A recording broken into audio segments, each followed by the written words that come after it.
વીડી news Valsad. Kevadia ખાતે કોઈ કારણોસર મૃત્યુ થયેલ આદિવાસી વંશજો જયેશ તડવી અને સંજય તડવીને જ્યારે શ્રદ્ધાંજલિ આપવા જતા કલ્પેશ પટેલ, રમેશ પટેલ તથા યુસુફ ગાવિત જેવા આદિવાસી આગેવાનોને પોલીસની બળજબરીથી ડિટેન કરવામાં આવ્યા છે। હવે સવાલ એ ઉઠે છે કે શું પોતાના જ સમાજના દીકરાને શ્રદ્ધાંજલિ પાઠવવાનો પણ અધિકાર નથી?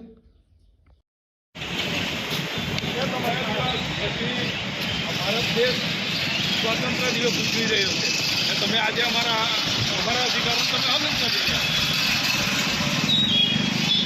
કેવી આઝાદી છે? આ રોકવાનું કારણ શું? કારણ તો આપો અમને।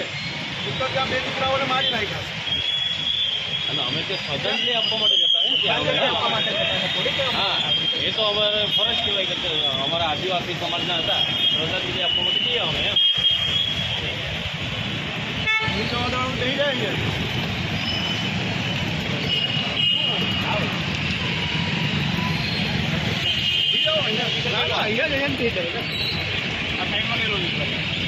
सरकार हमसे डरती है, पुलिस आगे करती है। सरकार हमसे डरती है, पुलिस आगे करती है। सरकार हमसे डरती है, पुलिस आगे करती है। सरकार हमसे डरती है, पुलिस आगे करती है। नहीं चलेगी, नहीं चलेगी तानाशाही, नहीं चलेगी, नहीं चलेगी, नहीं चलेगी तानाशाही, नहीं चलेगी। न्याय आपो, न्याय आपो, भूतों को न्याय आपो, न्याय आपो, न्याय आपो, भूतों को न्याय आपो, न्याय आपो, न्याय आपो, भूतों को न्याय आपो। बंद करो भाई, बंद करो तानाशाही, बंद करो, बंद करो भाई, बंद करो तानाशाही, बंद करो। सरकार हमसे डरती है, पुलिस आगे करती है। सरकार हमसे डरती है, पुलिस आगे करती है। सरकार हमसे डरती है, पुलिस आगे करती है। सरकार हमसे डरती है, पुलिस आगे करती है।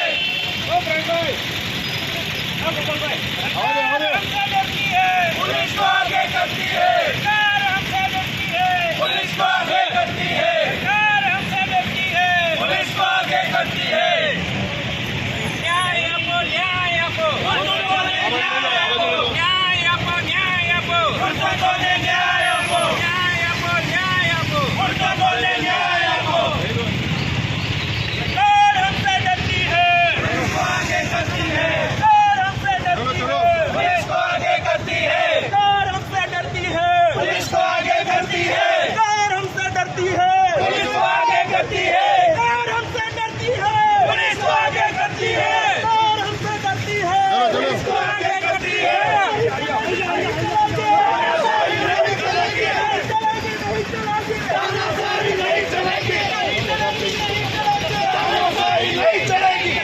हमसे डरती है, पुलिस आगे करती है।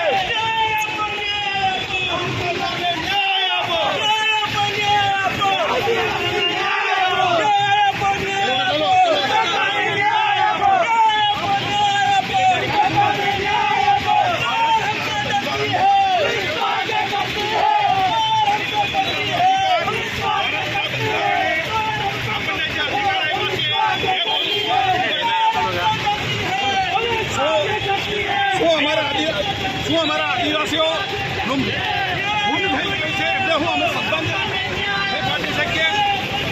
અમારે શ્રદ્ધાંજલિ પાઠવવાનો બી અધિકાર નથી।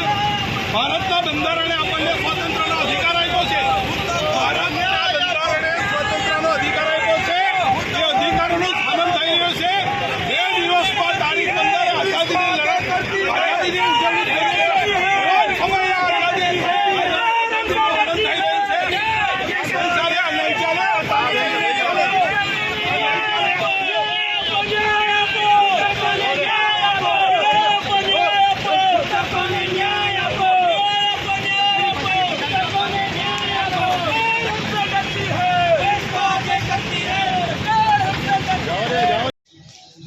કઈ બાબતને લઈને આદિવાસી આગેવાનોને આજે પોલીસે ડિટેન કર્યો છે?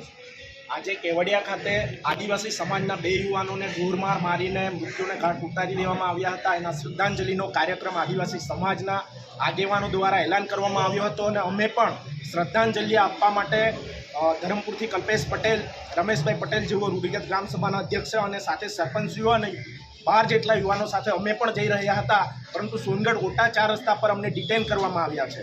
મને એવું લાગી રહ્યું છે કે સરકાર પોલીસને આગળ કરીને લોકો પર જે અત્યાચારો થઈ રહ્યા છે અત્યાચારોને ડામવા માટે આવી રીતે પોલીસનો ઉપયોગ કરે છે એવું મને લાગી રહ્યું છે. આ સમયે આદિવાસી સમાજને તમે શું સંદેશો આપવા આદિવાસી સમાજને એ જ કહેવા માંગીએ છીએ કે આપણે હવે ધીમે ધીમે એક સાથે બધી લડાઈઓ લડી રહ્યા છે તો કાયમ એક સાથે રહીએ ને આદિવાસી સમાજ સિવાયના સમાજના લોકોને પણ કહેવા માંગીએ છીએ કે આવી રીતે કોઈ પણ સમાજના યુવાનોને ઢોરમાર મારીને મૃત્યુનો ઘાટ ઉતારવું જોઈએ ન જોઈએ, કારણ કે માણસ છેલ્લે માણસ જ હોય છે.